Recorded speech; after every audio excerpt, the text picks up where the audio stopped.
Hello' everyone, welcome back to my channel. আজি ৰাতিপুৱাৰ পৰা দিনটো কি কৰিলোঁ আহক চাওঁ।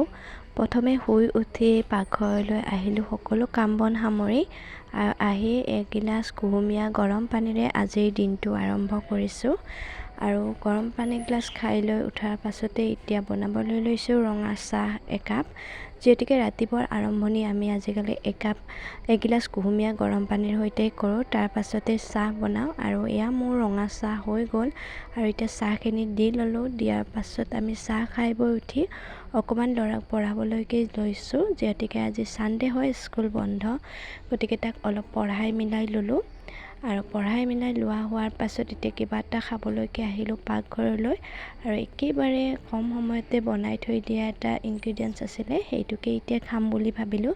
যিহেতুকে গাও ইমান ভাল নাই আজি আৰু একো বনাই মেলি থাকিবৰো মন নাই, চিম্পুলকৈ। আৰু সেইকাৰণে লৈছিলোঁ এয়া মই চিৰাৰ গুড়ি আৰু তিনিওজনে ভগাই মেলি খাবলৈকে ল'লোঁ। এটা মগত লৈছিলোঁ ৰঙা চাহ, যিহেতুকে ইয়াতে বহুতখিনি পৰিমাণে চাহ লাগে, সেইকাৰণে চাহ লৈ খাই বৈ উঠি মেলি আহিলোঁ দুপৰীয়াৰ কাৰণে ভাতৰ যোগাৰ কৰিবলৈ। আৰু দুপৰীয়া ভাতত এয়া মুগ মচুৰ মিক্স কৰি ধুনীয়াকৈ ধুই মেলি কুকাৰত চিটি মাৰিবলৈকে বহাই দিলোঁ। তাৰ মাজতে একাপ গাখীৰ দিয়া চাহ খাবলৈকে লৈছোঁ। আৰু মাজে মাজে ল'ৰাই আহি আমনি কৰি আছে, যিহেতুকে স্কুল বন্ধ, এই বন্ধৰ দিনকেইটাত মানে অশান্তি কৰিয়েই থাকে। আৰু গৰম চাহকাপ যদি নাখাওঁ, গাখীৰ চাহকাপ, তেতিয়াহ'লে টোপনি লাগে এইখিনি সময়ত। গতিকে চাহকাপ খাই মেলি উঠিলোঁ। অকল মোৰেই নহয়, সকলোৰে হয় এইখিনি সময়ত একাপ গাখীৰ দিয়া চাহ খাই থাকিলেহে মনটো সতেজ হৈ থাকে।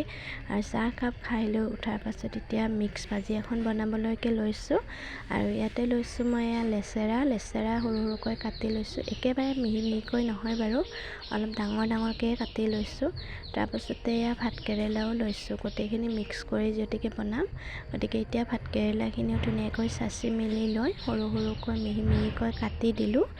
আৰু ভাতকেৰেলাখিনিৰ লগত আকৌ আলুও দি লৈছোঁ, 2টা আলু দিছোঁ, কাৰণ প্ৰতিটো বস্তুতে দেখোন আলু লাগে, আলু সকলোতে মিলি যায়, আলু নহ'লে খায়ো ভাল নালাগে।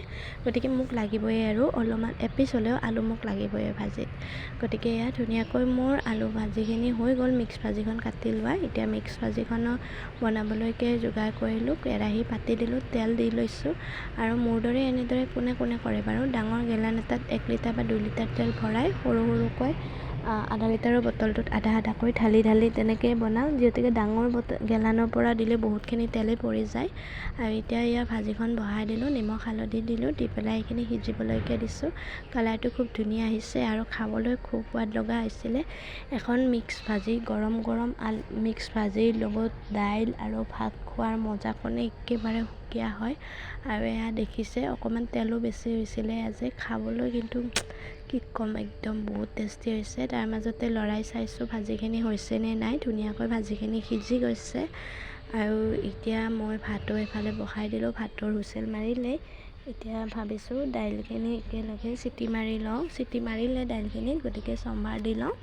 তো দাইলখিনি চম্ভাৰ দিয়াৰ পাছত আৰু কোনো টেনশ্যন নাই। ইয়াতে ফোৰণ দিলোঁ, পিঁয়াজ দিলোঁ আৰু তেজপাত দিলোঁ, দি পেলাই দালিখিনি ধুনীয়াকৈ চম্ভাৰ দি দিলোঁ। এতিয়া হালধি অলপ দি পেলাই উতলিবলৈকে দিছোঁ।